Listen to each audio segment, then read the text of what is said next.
Hello and welcome to our next video blog. I thought it would be good to carry on talking to Andy Serkis about some of the fun and games we had during our first block of shooting. Andy?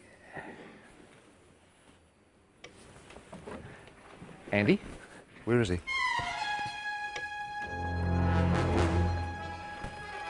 Andy?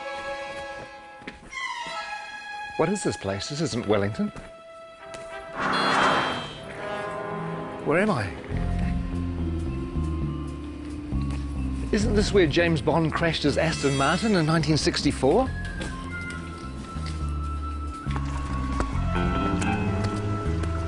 And isn't this where Red Grant trained to be an assassin at the beginning of From Russia with Love?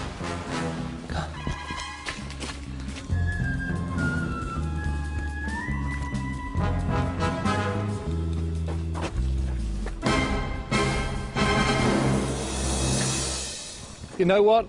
I think we should just run the blog anyway. So what we did is we asked cast and crew to tell us a few of their favourite memories from the first 3 or 4 months of shooting. So please enjoy that and I'll go figure out where I am.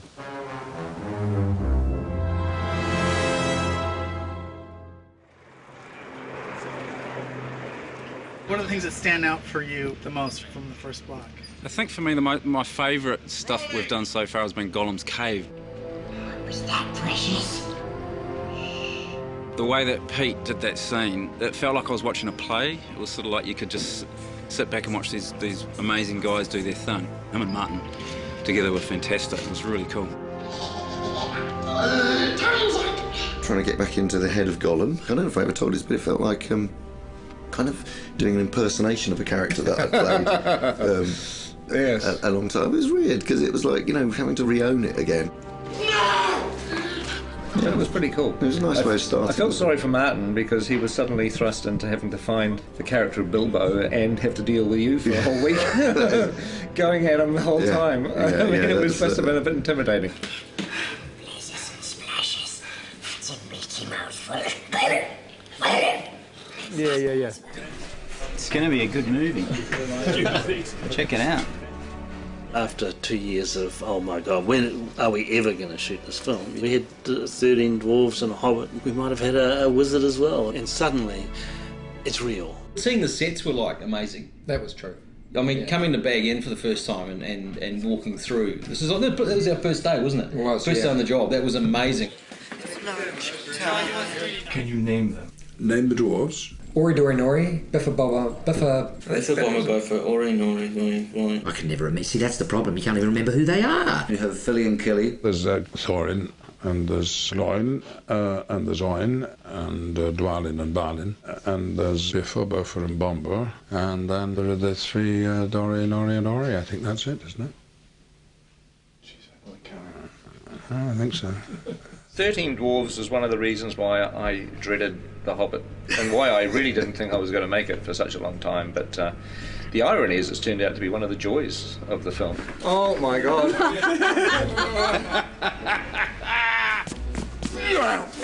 What a challenge. I mean, 13 heroes, or 14 with Bilbo.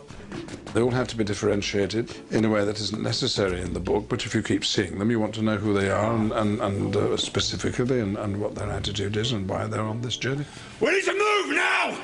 Come on! Some of the best memories were getting the dwarves ready. Everybody has helped these actors kind of find their way through lots of rubber and lots of hair. Walking through Weta and getting to see our designs and going, actually, God, I look amazing. I look the most amazing of anyone. That was probably the best day, wasn't it? Mm-hmm. Yeah. When you all said, gee, Jed's amazing. That's an amazing We design. did, yeah. Some of them actually look pretty bad before they get into the prosthetic. Some of them, in fact, for some of them, a prosthetic is making them look better, to tell you the truth, which says something. Mark Hadlow, for example, springs to mind. I have this lovely bit down here, and then this moustache that comes up here. I look stunning. Actually, look, I should be in centrefold. One of the things that quite early on we discovered was that Mark Hadlow likes to dress up in costumes, mainly sort of military type things. And the really weird thing about his sailor outfits is that below the waist, nothing. But again, you know, he's a nice bloke though. A little bit to cut. A little bit to cut. One of them doesn't have to wear a beard. Yeah, well, we are all very, very jealous of that. Actually, he is the Aidan Turner. He's the sexy dwarf. I don't even think he's got a beard, actually. Mainly because he's not old enough to grow one. He's the hot one, I suppose, if you like that kind of thing. But if you like knitted cardigans and knitted mittens, then I'm your fella. If there was a boy band in Middle Earth, he would be the leader Williams. of the Robbie Williams of the dwarf world. Whereas you'd be roadie, I think. Yeah, the roadie. Bomb would be a roadie. I think when people see the beards are going to come back in big time. They are. Huge. Give us a kiss. Gelek Dashud Ba. Gelek Dash Ba. We've all learnt a bit of the dwarf language, Kosdor, so we all have a kind of selection of words to fall back on, curses and battle cries. I mean, we speak Dwarvish to each other most of the time when we're all set. Okay, here goes. And Peter can guess what it is, and then I'll tell people. Caused Belcour. Caused Belcour. Caused Belcour. Peter?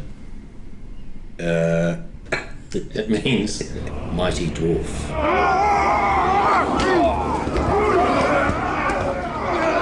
We had Troll Show.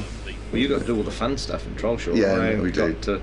I had to shoot dialogue and things, and he got to do all the good fighting troll stuff. That is the great thing about the dwarves is that even though there's this comic element to some of the characters, not all of them, but some of them, when they fight, they really fight. We started with 3 months of intense training. We did stunt fighting, we did horse riding. We did the gym 4 times a week. We did dwarf movement intensely. They were trying to get us to a point where they could actually kill us and bring us back from the dead, kill us, bring us back from the dead, all the CPR and stuff like that, because that's what it'll be like on set.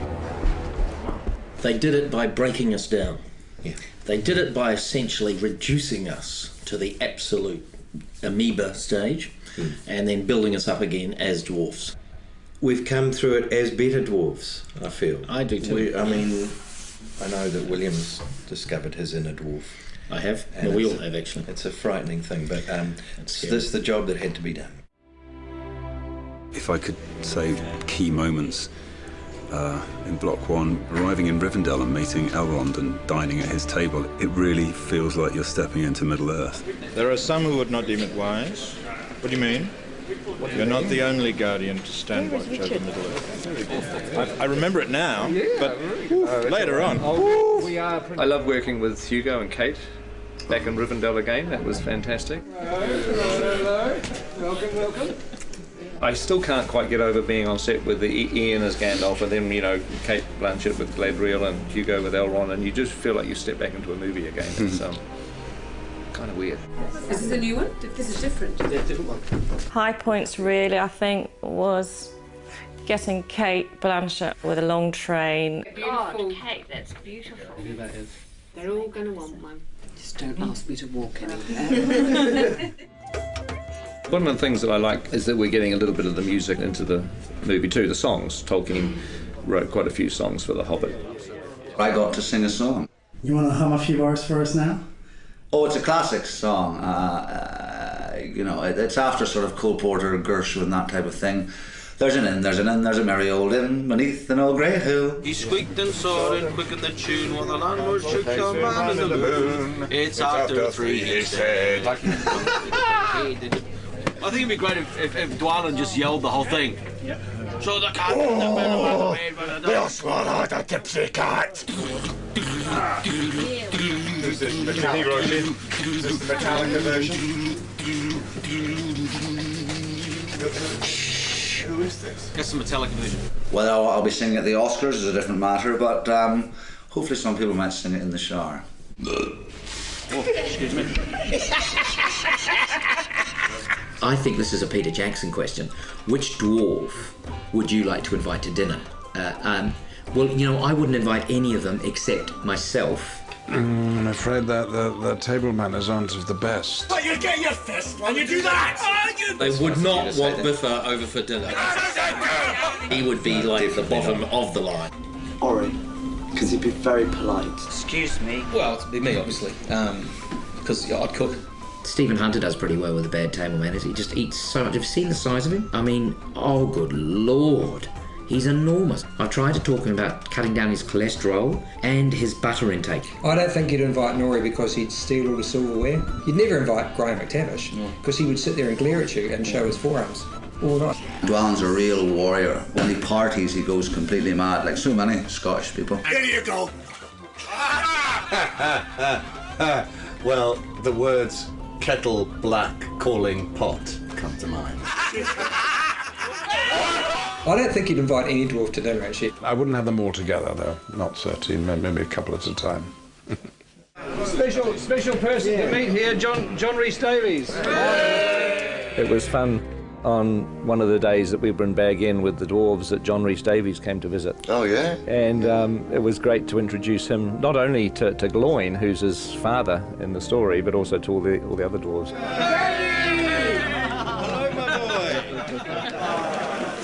It's just like coming home to family. I predicted what John would say, and he pretty much said it word for word. I could just imagine, him saying, "Oh, you poor bastards." that's pretty much what he went on to say. You poor buggers. When he gets you running up the hill in full armour, you'll enjoy that. But you are going to be spectacular. And you'll be chased by women all around the world. but only if you're in costume and makeup. Okay. All right. We've been here since January the 13th. So what is that, 5 months? And we haven't even scratched the surface. Who are you doubling, Pete? I'm doubling Stanley Kubrick. One of the biggest moments was when we all put our gear on and we all stood together, sort of looking around at each other into the characters' faces. To stand in a circle and look at the guys that were going on the quest, I got a real tingle up my spine. Lovely, thank you, that's terrific. I think we can check the gate on that.